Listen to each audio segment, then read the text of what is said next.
Halo Sobat Noba, BTTH Rana Kaisar episode 714 sudah rilis nih. Tanpa banyak pembukaan, yuk langsung saja kita lanjutkan kisah serunya.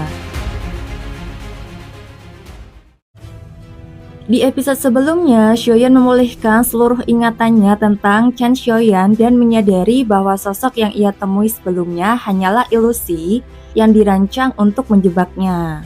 Meski dihantui kenyataan pahit bahwa ia sendiri pernah membunuh Chen Xianyuan, Xiaoyan menundukkan hatinya dan memanfaatkan pemahaman itu untuk bangkit lebih kuat. Ia memperoleh pengakuan dari dunia Shanghai, mengalami lonjakan kultivasi besar, serta menciptakan teknik jiwa transenden Hun Yuan Zenmi Shi. Namun, di balik kekuatan barunya, Xiaoyan memikul duka mendalam dan tekad tak tergoyahkan untuk menentang takdir. Berjanji kembali ke alam Xuanyin demi mencari cara menyelamatkan Shen Xianyuan, apapun harga yang harus dibayar. Sebelum semua ini terjadi, Xiaoyan sama sekali tidak memiliki ingatan apapun tentang Chen Xianyuan. Jika ia tidak pernah melihat namanya tertera pada tulang tangan miliknya sendiri, mungkin ia tidak akan pernah mengingat tempat itu. Bahkan jika bukan karena kemunculan Chen Xianyuan secara tiba-tiba, Xiaoyan mungkin masih belum mampu menemukan titik baik yang memungkinkan dirinya menembus batas. Dari tingkat ketiga dengan 11 sumber menuju tingkat 4. Segala sesuatu tanpa seolah telah berada dalam perhitungan permaisuri sejak awal. Semua ini adalah hadiah terakhir yang ia tinggalkan untuk Xiaoyan sebelum kejatuhannya.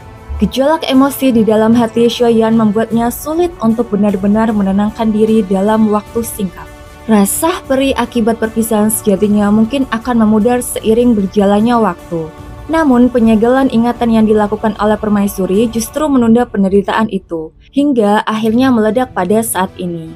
Tinju Xiaoyan perlahan mengepal. Luka kesedihan jelas terpancar dari sorot matanya dan sulit untuk disembunyikan.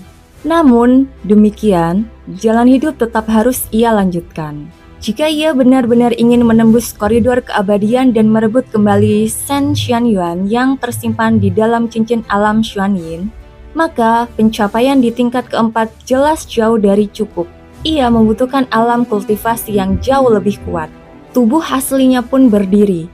3 tubuh klan yang sebelumnya terpisah perlahan menyatu ke dalam bayangan punggungnya. Dengan satu gerakan pikiran, jiwa Void merobek ruang, dan Xiaoyan melangkah masuk ke dalamnya dengan satu langkah pasti. Scene berganti. Bersamaan dengan runtuhnya batasan waktu terakhir pada celah emas itu, seluruh retakan pun terbuka lebar.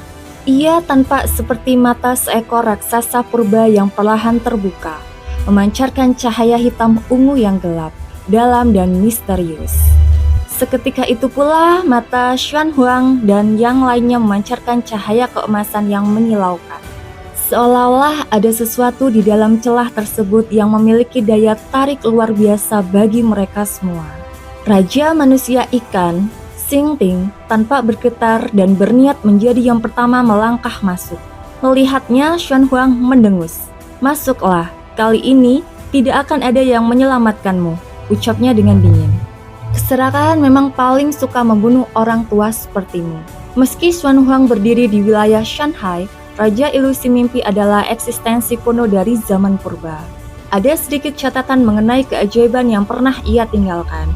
Namun mengenai apa sebenarnya yang tersimpan di dalam reruntuhan ini, semuanya masih merupakan misteri yang belum terpecahkan. Tepat ketika ucapan Xuan Hang berakhir, sebuah lubang hitam ruang tiba-tiba muncul.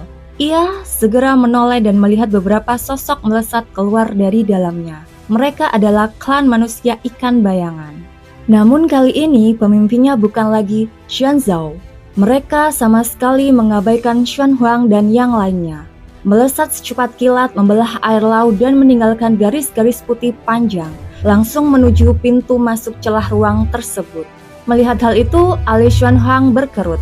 Ia segera mengangkat tangannya dan sebuah cakar naga raksasa meraung keluar.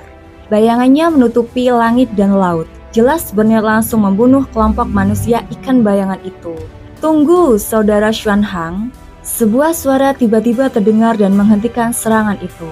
Semua orang menoleh serempak. Di samping mereka, sebuah lubang hitam ruang kembali terbuka. Dan kali ini yang melangkah keluar adalah Xiaoyan. Begitu mendengar suara Xiaoyan, Xuanhang sama sekali tidak ragu.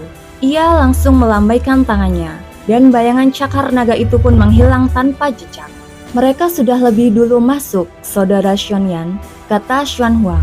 Biarkan mereka, Xiaoyan mengangguk pelan. Kapan kita masuk? Tanya Xuanhang, yang menunjukkan kepercayaan penuh terhadap Xiaoyan dan meyakini setiap keputusan yang ia ambil. Tidak perlu terburu-buru, kita tunggu saja. Biarkan para pejuang dari dunia Shanhai ini lebih dulu maju. Saat celah itu hendak menutup, barulah kita masuk. Ucap Xiaoyan dengan tenang. Ia pun segera duduk bersila, melepaskan kekuatan jiwa, gerakan void, menyelimuti semua orang untuk menyembunyikan keberadaan dan aura mereka. Dalam kegelapan, hampir mustahil bagi pihak lain untuk menemukan mereka. Perihal Raja Ilusi Mingpi, apakah kalian dari dunia Shanhai pernah mengetahuinya? Tanya Xiaoyan. Dahulu, pelindung dunia Shanhai itu berasal dari ras apa? Dari namanya, ia tidak tampak seperti naga atau phoenix. Disebut sebagai ilusi mimpi, sepertinya berkaitan erat dengan kekuatan jiwa. Tatapan Xiaoyan beralih ke Xuanhuang, Fengxi, dan Xinting.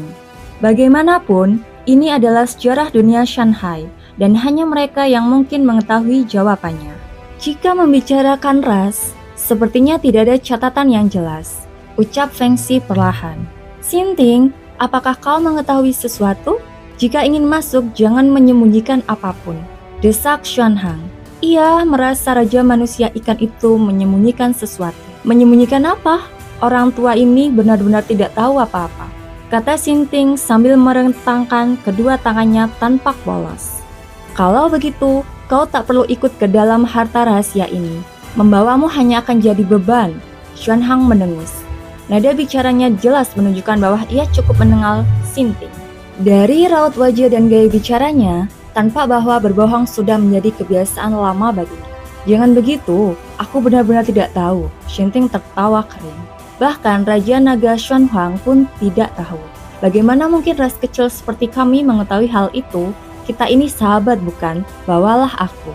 Dari sikapnya jelas tidak ada informasi tambahan mengenai identitas Raja Ilusi Mimpi. Namun, dengan mengingatkan segala kejadian sebelumnya, termasuk kejanggalan yang ditujukan oleh klan Ximing, Xiaoyan telah memiliki dugaan di dalam hatinya. Sang pelindung dunia Shanhai di masa lalu itu kemungkinan besar berasal dari klan Ximing. Jika Raja Ilusi Mimpi memang berasal dari klan Ximing, maka peluang mereka untuk selamat setelah masuk ke dalamnya akan sangat kecil. Xiaoyan pun menyampaikan dugaan itu secara terbuka. Jika benar demikian, ucap Xuanhang sambil mengusap dagunya, kemungkinan itu memang sangat besar. Jika kita masuk, hanya kekuatan jiwa saudara Xiaoyan dan saudara Fengxi yang cukup kuat. Jiwa kami yang lain jauh lebih lemah. Jika terjebak dalam ilusi, meskipun tidak langsung mati, kami bisa terperangkap di dalamnya untuk waktu yang tidak diketahui. Setelah dipikirkan matang-matang, memang tidak bijaksana untuk masuk secara gegabah. Xuanhang segera memahami maksud Xiaoyan, serta alasan mengapa ia tidak langsung melangkah masuk. Xinting pun tampak jauh lebih tenang dibanding sebelumnya. Masuk akal, kata Xinting sambil mengangguk. Orang tua ini hanya bisa bergantung pada kalian semua. Xuanhuang melangkah mendekat. Tubuhnya yang tinggi besar bagaikan gunung kecil, memancarkan tekanan kuat. Xinting, jika begitu berbahaya, mengapa kau tetap bersikeras masuk? Cepat katakan, apa tujuanmu sebenarnya? Meski bernada setengah bercanda, tekanan yang ia lepaskan tidak bisa dianggap remeh. Aku hanya mengincar keberuntungan dan kesempatan terobosan. Rahasia alam seorang penguasa begitu menggoda. Si tua ini tentu tergoda, jawab Xinting. Ia melanjutkan dengan nada santai. Kalian berani membawa orang itu, mengapa tidak boleh membawaku? Sambil berkata demikian, pandangannya melirik ke arah Longyan. Aura yang dipancarkannya berada di tingkat keabadian dewa tahap pertama, dan hal itu memberinya sedikit kepercayaan diri. Membandingkan dirimu dengannya, sungguh tak tahu diri. Xuanhuang melambaikan tangannya dengan kesal dan tak ingin melanjutkan perdebatan. Xiaoyan mengatakan, jika belum ada kepastian, kita tunggu saja. Di dalamnya pasti penuh bahaya. Jika cukup banyak ahli yang masuk lebih dulu, mungkin resikonya akan berkurang. Xiaoyan tetap tenang.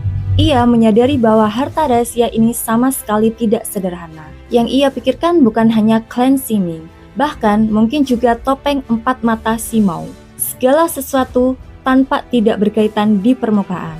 Namun, semua kejadian sejak mereka tiba di Laut Ilusi Mimpi jelas bukanlah kebetulan. Jika klan Simi memang menginginkan mereka masuk, maka pasti tersimpan konspirasi yang jauh lebih besar di baliknya. Karena itu, sebelum masuk, Xiaoyan berniat mencari tahu apakah ia bisa memperoleh sesuatu. Baik itu ramuan, metode, atau benda yang mampu meningkatkan kekuatan jiwa dalam waktu singkat. Atau setidaknya dapat menahan serangan jiwa. Dengan persiapan yang matang, segala kemungkinan terburuk dapat diatasi. Kini, setiap langkah harus diambil dengan sangat hati-hati. Pada saat itu, Xiaoyan mengangkat tangannya. Sebuah jiwa Chen Xianhuan perlahan muncul dan melayang di hadapannya.